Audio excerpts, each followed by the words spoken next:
Þetta er verkefni 25, Gólsík á blaðsíðu F41. Hér er ég búin að setja formúlu fyrir söluna alls. Það eru seldareiningar sinnum söluverð á einingu. Sjáðu formúluna í bókinni og hér uppi á ritlínunni.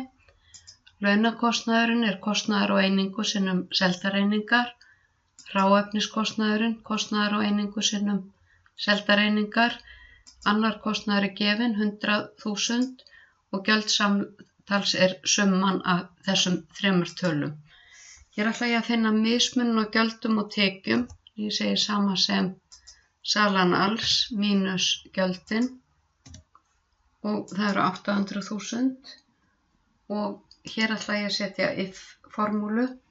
Ég fer hér í FX-hnappinn, finn if-fallið í lista.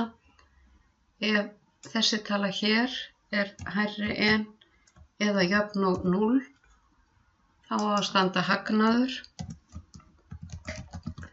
annars á að standa tap og gæsalappirnar koma sjálfkrafa.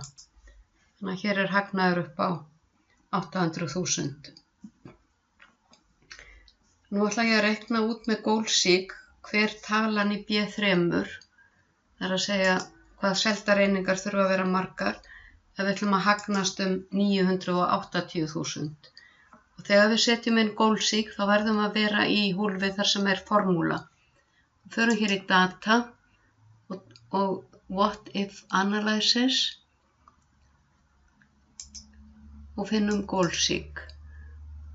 Og talan í B10 á að vera 980.000 og hvaða hólf á að breytast? Það er þetta hér. Það koma sjálfkrafa dollaramerki hér í kring.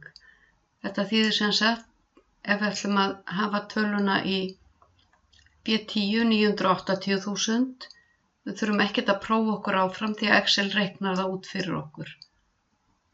Og segið aftur OK.